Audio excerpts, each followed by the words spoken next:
बिस्मिल्लाहिर्रहमानिर्रहीम। स्टूडेंट्स, अस्सलाम वालेकुम। आज हम चैप्टर 2 के शॉर्ट क्वेश्चंस 2.4 से नोट करेंगे जो रह गए थे हमारे। स्टूडेंट्स देखिए ज़रा short question number 2.4, define the term speed, velocity and acceleration. ये हमने टॉपिक में पढ़ लिया था बेटा। स्पीड देखें, the distance covered by an object in unit time is called its speed. अब उसकी इक्वेशन है कि speed is equal to distance over time. अब स्पीड एक स्केलर क्वांटिटी है, इसके यूनिट भी मीटर पर सेकंड है। अब इस तरह वेलोसिटी को हमने डेफिनेशन पढ़ी थी इसकी, the rate of displacement of a body is called its velocity. या हम ये भी कह सकते हैं the displacement covered by an object in a unit time is called its velocity. अब इक्वेशन में देखिए डिस्टेंस ओवर टाइम था स्पीड में, और यहाँ पर क्या आएगा, डिस्प्लेसमेंट ओवर टाइम। ये एक वेक्टर क्वांटिटी। इस तरह acceleration is defined as the rate of change of velocity of a body. Acceleration की इक्वेशन होगी change velocity over time taken, और यहाँ पर हम एक्सेलरेशन को ले लेंगे final velocity minus initial velocity divided by time taken. अब उसकी इक्वेशन जो है ये हमारे पास आ जाएगी a is equal to V F minus V I over T. तो ये हमने फाइंड करना। अब देखिए next, can a body moving at constant speed have acceleration. ये इंपॉर्टेंट शॉर्ट क्वेश्चन है बेटा कि क्या एक ऑब्जेक्ट जो है वो उसकी स्पीड अगर कांस्टेंट है तो क्या उसका एक्सेलरेशन होगा। अब देखिए yes, A body moving at constant speed may have acceleration. अब वो कैसे होगा। When a body is moving in a circle, the magnitude of velocity speed इनकी कांस्टेंट रहेगी। यानी कि जब बॉडी सर्कल मूव कर रहा होता है तो उसकी स्पीड कांस्टेंट हो सकती है, but it direction is changing. अब उसकी डायरेक्शन चेंज हो रही है, देयरफॉर वेलोसिटी इज चेंजिंग। अब देखिए ना, वेलोसिटी जो है उसमें चेंज आएगा तो एक्सेलरेशन होगा। वेलोसिटी में दो चीज़ होगी, एक उसका मैग्नीट्यूड है, उसकी डायरेक्शन। वेलोसिटी के मैग्नीट्यूड को हम स्पीड कहते हैं, और डायरेक्शन देखें सर्कल बॉडी जो मूव करता है उसकी डायरेक्शन चेंज हो रही होती है, तो दैट्स हम कहते हैं कि उसका एक्सेलरेशन होगा। We know acceleration is the rate of change of velocity, therefore there is acceleration in this case. 2.7 short question कहता है sketch distance time graph from body starting from rest, how will you determine the speed of a body from this graph. लेकिन distance time graph along Y axis हमने क्या लिया हुआ है, distance ले लिया है, और अलॉन्ग वाई एक्सिस हमने ले लिया है टाइम। अब यहाँ से हमने कैलकुलेट करना है इस ग्राफ से उसकी स्पीड को। तो देखिए ज़रा students, speed of the object ये हमने देखा भी था इक्वेशन ऑफ मोशन में। ग्राफ जब हमने डिस्टेंस टाइम ग्राफ हो और हमने हम उसकी स्पीड निकाल सकते हैं, तो स्पीड ऑफ ऑब्जेक्ट का तो स्लोप द लाइन है। अब स्लोप, ये जो रेड लाइन आपको नज़र आ रही है, स्लोप से कहते हैं। और स्लोप जब आपने निकालनी हो तो आप y की वैल्यू को डिवाइड कर देते हैं x की वैल्यू से, यानी कि डिस्टेंस EF ये आप देख सकते हैं, ये E से F तक हमने ले लिया डिस्टेंस, 10 से लेकर 30 तक। अच्छा, अब कितना बनेगा जी, 30 में से 10 निकाल देंगे तो आपके पास से बचेगा 20। अच्छा, अब देखें E यहाँ था, अब स्लोप के साथ इसका टाइम जो है जो बनेगा ये आपको देखिए C से D तक है, क्योंकि यहाँ पर E से F तक है तो E टच कर रहा है स्लोप को C पर, और F टच कर रहा है स्लोप को B पर, और यहाँ पर आ जाएगा C से D तक।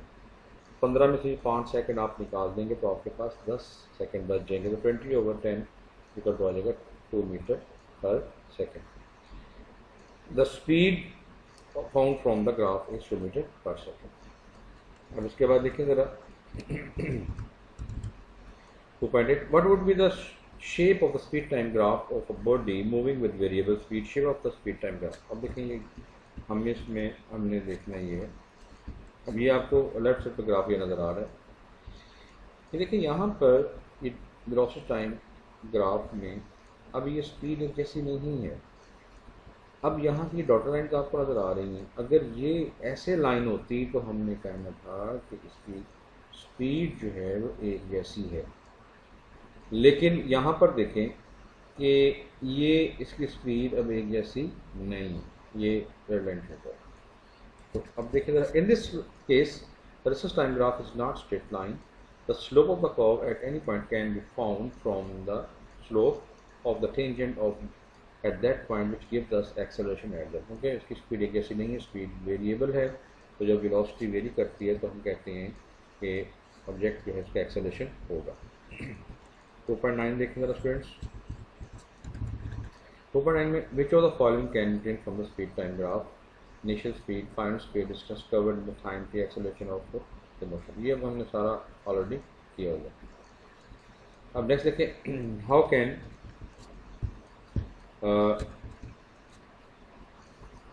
how can a vector quantities be represented graphically? The graphical representation of vectors, vectors को हम ग्राफिक रिप्रेजेंट करते हैं स्ट्रेट लाइन के साथ। जो स्ट्रेट लाइन के साथ हम करते हैं तो ये अकॉर्डिंग टू स्केल होती है, और उसकी एक साइड पर हम एरो जो है वो बना देते हैं। तो एरो क्या शो करता है, वो एरो उसकी डायरेक्शन को शो करता है, और जो लेंथ है इसकी जो है वो रिप्रेजेंट करती है उसके मैग्नीट्यूड को। तो वेक्टर में दो चीज़ें होती हैं, मैग्नीट्यूड एंड डायरेक्शन। 11 देखिए ज़रा, why vector quantities can not be added and subtracted like scalar quantities. देखिए, vector quantity can be added and subtracted like scalar quantity because vector quantities have directions and magnitude, जबकि scalar quantity के directions नहीं होते। तो आप यह देखिए कि both are different physical quantities, दोनों क्वांटिटीज अलग-अलग हैं। जो स्केलर्स हैं उनको हम ऐड करते हैं आम मैथमेटिकल्स फॉर्म में, मैथमेटिकल रूल लगाते हैं, लेकिन वेक्टर्स को ऐड करने के लिए इसमें हम जो है हेड टू टेल जो है वो इस्तेमाल करते हैं। अगले चैप्टर में आप पढ़ेंगे head to tail rules chapter 4 में जाकर। 2.12 देखें स्टूडेंट्स, कहता है how are vector quantities important to us in our daily life. Vector quantities have magnitude as well as direction, so they provide us complete information about the quantity. Following are the uses of the vectors in daily life. Vectors are used to draw maps. Vectors are used to indicate a certain direction like east, west, north and south. 2.13 देखें students. 2.13 में वो कहता है, 2.13 में drive equation of motion for uniformly accelerated rectilinear motion. अब हम equation of motion जो है वो ड्रॉ करनी है। इक्वेशन ऑफ मोशन ड्रॉ करने के लिए सबसे पहले आपको एक ग्राफ का पता होना चाहिए। एक ग्राफ हमने पहले भी ड्रॉ किया था, ये देख सकते हैं आप, ये देखें स्पीड टाइम ग्राफ है। अब यही ग्राफ जो है इस्तेमाल होगा इक्वेशन ऑफ मोशन में। ऑब्जेक्ट जो है उसकी इनिशियल वेलोसिटी जो है वी आई है, आपके सामने वेलोसिटी वी एफ कौन हो जाती है। अब हमने इस ग्राफ से निकालना है तीनों इक्वेशन ऑफ मोशन। तो देखें फर्स्ट इक्वेशन ऑफ मोशन में हम क्या करते हैं। फर्स्ट इक्वेशन ऑफ मोशन में स्टूडेंट्स हम जो है देखें स्लोप निकालते हैं। स्लोप आपको ये नज़र आ रही होगी रेड लाइन। तो देखें slope of the line A B is equal to B C over A C. ये बी सी इसका वाई कंपोनेंट और ए सी क्या है इसका एक्स कंपोनेंट, ये आ गया हमारे पास। अच्छा अब देखिए ज़रा गौर करें आप कि बी सी जो है इसको हम लिख सकते हैं बी डी में से अगर आप सी डी माइनस कर दें, क्योंकि ये लेंथ बी डी है और ये सी डी, तो B D minus C D is equal to क्या आ जाएगा हमारे पास ओ डी, अगर हम पहले तो आ जाएगा। अब देखें यहाँ पर जो बी डी की वैल्यू है वहाँ से आप देख सकते हैं वी एफ है, सी डी हमारे पास वी आई है, और ओ डी जो है that is equal to time, ये आप देख भी सकते हैं। तो ए इज इक्वल टू क्या जाएगा V F minus V I over T. तो ये आपकी पहली इक्वेशन बन जाती है V F minus V I equal to A T, या V F equal to V I plus A. अब second equation of motion, second equation of motion में जो हमने फिगर पर बनाई थी उसमें हम टोटल डिस्टेंस जो है वो हम ले लेंगे। तो टोटल डिस्टेंस हम यहाँ पर जो हम लेते हैं, तो देखिए ज़रा इस ग्राफ में दोबारा, ग्राफ में दोबारा देखिए। अब यहाँ पर हमने ये एरिया जो है इसका ये ले लें, ये area total distance covered in this area. तो देखिए स्टूडेंट्स यहाँ पर ये आपको नज़र आ रहा है, कि total distance is equal to area of the rectangle O A C D plus area of triangle A B C. ठीक है, पूरा वो एरिया हमने ले लिया। एक रेक्टेंगल है, छोटी क्या है, ट्राइंगल। तो एरिया ऑफ रेक्टेंगल याद रखिएगा बराबर होता है लेंथ इंटू विड्थ या ओ ए इंटू ओ डी। तो नीचे आ जाएगा आपके पास वी आई इंटू टू। जबकि ट्राइंगल का एरिया क्या होता है, half into base into height. तो 1/2 ए सी जो है इसकी बेस और इसकी हाइट दोनों को मल्टीप्लाई किया। अब इनके वैल्यूज पुट कर दी। अब देखिए 1/2 ए सी जो है टी के इक्वल है और B C that is equal to A T. पीछे हमने फर्स्ट इक्वेशन में देखा हुआ है कि बी सी की वैल्यू जो है ये देखिए ए टी के इक्वल होती है। तो इन दोनों को आप पुट कर लेंगे इस इक्वेशन में, तो आपके पास जो है ये रिजल्ट आ जाएगा कि area of the triangle is equal to आ जाएगा V I T plus half T into A T. तो T T sound T square हो जाएगा। X is equal to V I T plus half A T square. तो बाद देखें third equation of motion. Third में उसी graph को लेना है। अब उस ग्राफ की पूरी शेप है वो ट्रेपीजियम बनती है। तो ट्रेपीजियम का आपने एरिया ले लेना है।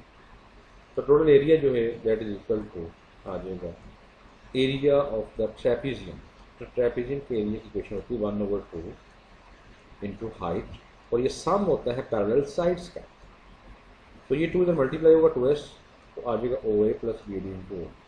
अब यहाँ पर आपने थोड़ा सा मैथमेटिकल्स जो है स्टेप्स करने जिसमें हमने उसमें किए थे। Multiply both side by B C over O D we get, ये हमारे पास आ जाएगा रिलेशन 2s इंटू बी सी ओवर ओ डी। ओ डी से ओ डी कट जाएगा यहाँ पर, तो ये बी सी ओवर ओ डी इधर आ गया और यहाँ पर रहेगा बी सी। अब इनकी वैल्यूज़ को हम पुट कर देंगे उसी ग्राफ में से कि बी सी ओवर ओ डी आपके पास ए होता है और बी सी आपके पास होता है वी एफ माइनस वी आई। तो देखिए ओ ए प्लस बी डी आपके पास वी आई प्लस वी आई। अब इसको अगर हम चेंज करें तो ये फॉर्मूला यहाँ पर इस्तेमाल होगा A plus B A minus B. तो A plus B A minus बराबर होता है A square minus B square के। तो 2s इक्वल टू आ जाएगा V F square minus V आई।